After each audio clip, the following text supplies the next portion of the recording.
Good morning, everyone. It's Dave from the Facebook Fraud Fighters Group on Facebook. You can find us on Facebook at /groups/FightFraudNow. It's October 16th, 2019, and I've got some exciting updates for you. First, we've seen two successful takedowns, two sites that we've been trying to go after, a fake Lowe's-themed tiny home giveaway. This was a resurface of a scam that came up the day before, and a fake Aldi-themed KitchenAid giveaway. These two were actually run by the same fraudsters, and they were kind of cross-posting to each other. So that makes three sites down in 2 days. I wanted to give just a heads up because they're obviously going to be coming back. So I wanted to give a couple of pointers on how to spot these scams in the future. The first and most important one, these scams ask you to share the page to timelines of your friends and to groups to enter the contest.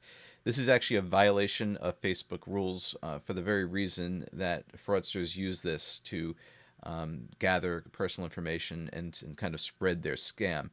So don't do this. It's against the rules. May result in you being kicked out of groups or may even result in your Facebook account being frozen.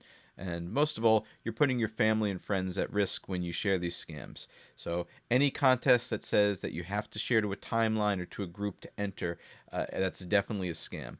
Another thing to watch out for is when the page for the contest directs you to a link outside that then asks for personal information.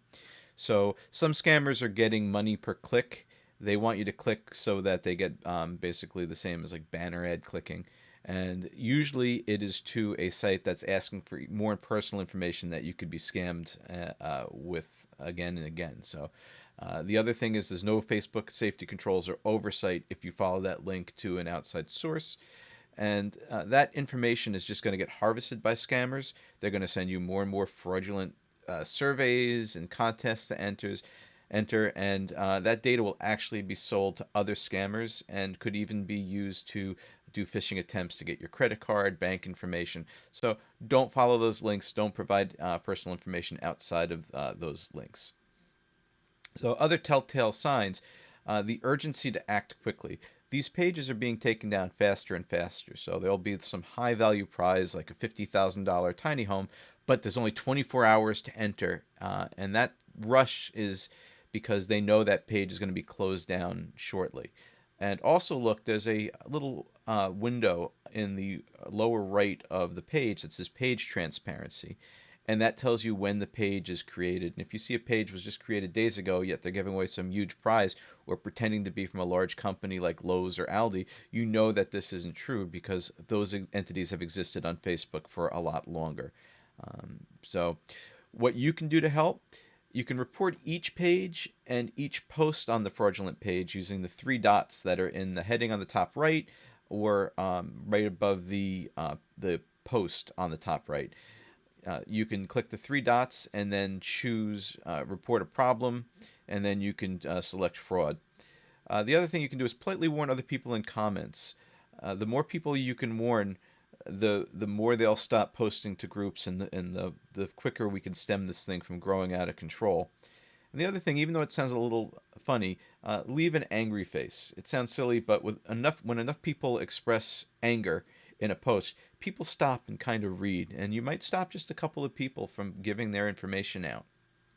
So for extra credit, if the page pretends to be from a larger, well-known company, let's say Lowe's, Aldi, these are the ones we've been seeing, you can go to the legitimate company page, and in the chat window, report the link to the fraud page and let them know that their brand is being used. This has actually been one of the most effective ways to shut down a page. Lowe's doesn't want the bad press. No big company wants the bad press of being part of a scam. So a lot of these operators, if you get a live person, can forward that link onto the legal and advertising departments, which may have a little more clout to get the page shut down.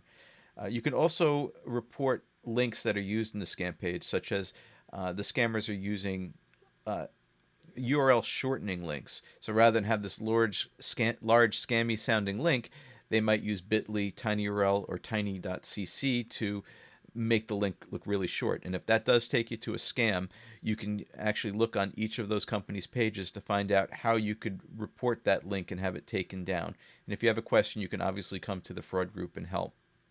The other thing is, if the scammer directs you to a page that turns out to be a survey or contest or online site, if there's a company behind it, a legitimate or semi-legitimate company, you can actually send that link to the company that normally has an affiliate ID, so the company can delete the scammer's account and take away the money that they may have just made.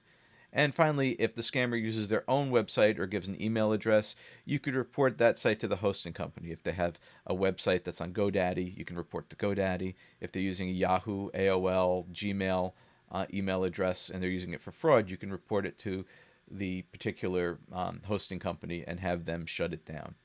So thank you again. I feel like it's been a tremendous couple of days. We've gotten some big fraudsters shut down pretty quickly. And let's keep an eye open. If you see these fraud pages resurface, please come to the group, let us know, and we'll target them next. So thanks a lot and have a great day.